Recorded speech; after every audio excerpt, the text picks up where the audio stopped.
नमस्कार, मी स्वाती पदार्थ रेसिपीज मराठीमध्ये तुम्हा सर्वांचं अगदी मनापासून स्वागत करते। आपण कुठे बाहेर जेवायला गेलो तर बऱ्याच जणांची पहिली पसंत चायनीज आयटम असतात। त्यात मंचुरियन, फ्राईड राईस, चाऊमिन हे सर्व आलेच, पण स्टार्टरसाठी गरमागरम सूप बनतोच। आज मी तुमच्यासाठी अगदी मस्त अशी चायनीज रेसिपी घेऊन आली आहे। ते म्हणजे एकदम हॉटेलसारखं चविष्ट वाफाळतं गरमागरम वेज मंचाव सूप। अगदी बाहेरसारखे कुरकुरीत चाव बनवण्यापासून सर्व recipe me step by step अगदी सोप्या पद्धतीने सांगणार आहे, तर व्हिडिओ शेवटपर्यंत नक्कीच पहा आणि चॅनलवर नवीन असाल तर चॅनलला पटकन सबस्क्राइब करा। सोबतच बेल आयकॉनवर देखील क्लिक करा, कारण अशाच नवनवीन रेसिपी मी तुमच्याकरिता आणत असते, त्याचे नोटिफिकेशन तुम्हाला सर्वात प्रथम मिळतील। सर्वात प्रथम आपण इथे कुरकुरीत चाव बनविण्याकरिता नूडल्स बॉईल करून घेऊया।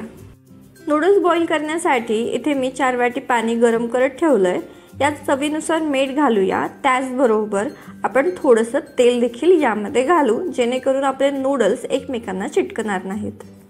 इथे या पाण्याला एक छान उकळी आलेली आहे, तर यामध्ये आपण 1 वाटीभर नूडल्स घालायचेत आणि नूडल्स फक्त 1 मिनिट आपल्याला उकळून घ्यायचे।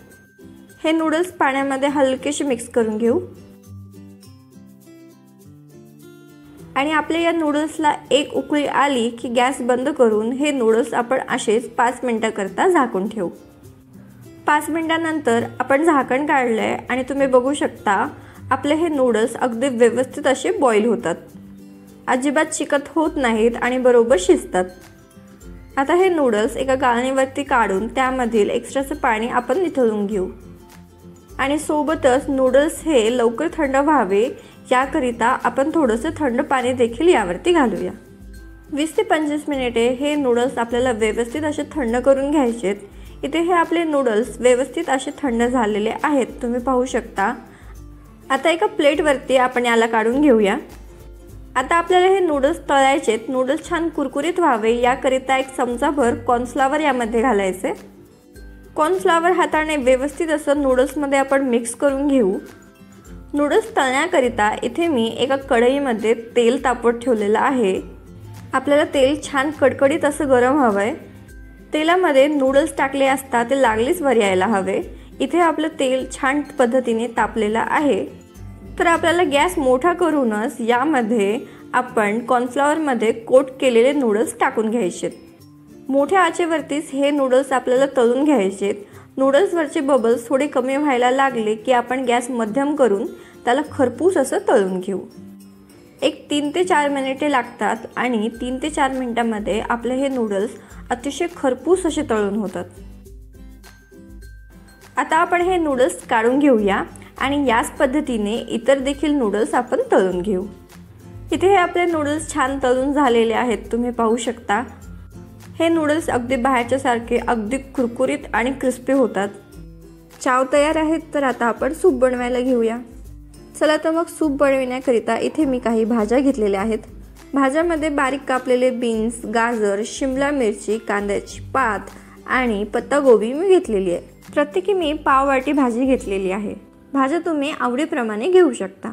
सूप बनविण्याकरिता आपल्याला एका कढईमध्ये 1 चमचाभर तेल व्यवस्थित गरम करून घ्यायचे। तेल गरम झालं की 1 चमचाभर बारीक चिरलेलं लसूण, 1 पाव चमचा बारीक चिरलेलं आलं आणि 1 हिरवी मिरची बारीक चिरून घालायची। 1 छोट्या आकाराचा कांदा देखील मी लांब चिरून घातलाय आणि सोबतच कांद्याच्या पातीचा पांढरा कांदा देखील मी चिरून घातलाय। आता सर्व भाज्या मोठ्या आचेवरतीच आपल्याला फ्राय करून घ्यायचेत। कुठलीही चायनीज रेसिपी बनविताना आपल्याला गॅस मोठा ठेवूनच सर्व भाज्या भाजून घ्यावे लागतात, तरच त्यामध्ये तसा फ्लेवर येतो। 2 मिनिटे भाज्या मी हलक्याशा भाजून घेतलेल्या आहेत। आता यामध्ये आपण घेतलेल्या इतर भाज्या घालायच्यात। जर दिलेल्या भाज्यांपैकी तुम्हाला काही भाज्या आवडत नसतील किंवा काही भाज्या ॲड करायच्या असतील तर तुम्ही तसं देखील करू शकता। आता हे भाज्या देखील आपण 2 ते 3 मिनिटे व्यवस्थित अशा तेलामध्ये फ्राय करून घेऊया। भाज्या लवकर शिजाव्यात याकरिता थोडंसं मीठ देखील मी यामध्ये घातलंय। भाज्या हलक्याशा शिजाव्या याकरिता मी थोडंसं पाणी यामध्ये घातलंय। आता 3 ते 4 मिनिटे या भाज्या आपण छानपैकी परतवून घेऊया। 3 ते 4 मिनिटे या भाज्या मी झाकण लावून छान शिजवून घेतलेल्या आहेत. तुम्ही पाहू शकता व्यवस्थित अशा भाज्या शिजलेल्या आहेत. आता या स्टेजवरती आपल्याला यामध्ये सॉसेस घालायचे. त्यामध्ये सर्वप्रथम एक मोठा चमचा डार्क सोया सॉस मी घातलाय. अर्धा चमचा यामध्ये घालायचे व्हिनेगर.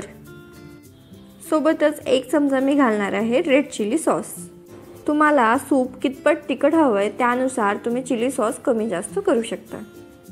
तिखटाकरिता थोडंसं आपल्याला यामध्ये काळी मिरी पूड देखील घालायचे. 1 पाव चमचा काळी मिरी मी यामध्ये घातलेली आहे. मोठ्या आचेवर 2 मिनिटे हे सर्व सॉसेस आपण भाज्यांमध्ये छान मिक्स करून वाफवून घेऊया. एकदा सॉसेस छानपैकी वाफले की 4 वाटी पाणी आपल्याला यामध्ये घालायचे. हॉटेलमध्ये सहसा यामध्ये व्हेजिटेबल स्टॉक घातला जातो, पण आपण घरी बनवतोय याकरिता यामध्ये पाणी घातलं तरी काहीच हरकत नाही, कारण आपण यामध्ये भरपूर प्रमाणात व्हेजिटेबल्स घातलेल्या आहेत आणि त्याचा फ्लेवर सूपमध्ये येतोच. आता झाकण लावून 7 ते 8 मिनिटे हे आपण छान पद्धतीने उकळून घ्यायचे. इकडे सूपला छान घट्टपणा यावा याकरिता 1 चमचाभर मी कॉर्नफ्लॉवर घेतलंय. त्यामध्ये आपल्याला 2 चमचे पाणी घालून व्यवस्थित असं मिक्स करून घ्यायचंय.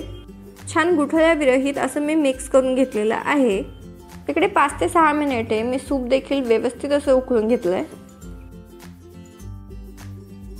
आता हे सूप एका हाताने हलवत एका हाताने आपल्याला कॉर्नफ्लॉवरचं पाणी यामध्ये घालायचंय, जेणेकरून कॉर्नफ्लॉवरचे सूपमध्ये गुठळ्या होणार नाहीत आणि व्यवस्थित असं कॉर्नफ्लॉवर सूपमध्ये मिक्स होतं. आता चवीकरता यामध्ये 1 चमचाभर साखर घालूया. मीठ मी आधीच घातलेलं होतं याकरिता मी मीठ घालणार नाही आणि झाकण लावून आणखी 5 ते 6 मिनिटे आपण सूप मस्तपैकी उकळून घेऊ. इथे तुम्ही बघू शकता सूपला अगदी छान अशी उकळी आलेली आहे आणि व्यवस्थित असा घट्टपणा देखील आलेला आहे. आता आपण तळून घेतलेले थोडेसे चाव यामध्ये घालायचे. फक्त 1 मिनिट आणखी हे सूप आपण उकळून घेऊया आणि नंतर गरमागरम हे सूप आपण सर्व करून घ्यायचे. आता इथे आपलं गरमागरम वाफाळतं व्हेज मंचाव सूप बनून तयार आहे. आता हे व्हेज मंचाव सूप आपण गरमागरम सर्व करून घेऊया. आपण बनवलेल्या कुरकुरीत चाव बरोबर गरमागरम आपण हे सूप सर्व करून घ्यायचंय. तर या अगदी सोप्या पद्धतीने तुम्ही घरच्या घरी व्हेज मंचाव सूप बनवू शकता. तर नक्कीच बनवून बघा. सूप कसं झालं कमेंट बॉक्सद्वारे नक्कीच कळवा. आजची ही रेसिपी आवडली असेल तर लाईक करा. तुमच्या फ्रेंड्स आणि फॅमिलीसोबत देखील शेअर करा. सूप सर्व करताना वरतून थोडे कुरकुरीत चाव घालायचे. सोबतच बारीक चिरलेला पातीचा कांदा देखील आपण घालूया आणि कुरकुरीत चाव बरोबर गरमागरम वाफाळतं मंचाव सूप आपण एन्जॉय करू. चला तर मग लवकरच भेटूया अशाच एका नवीन रेसिपीसोबत.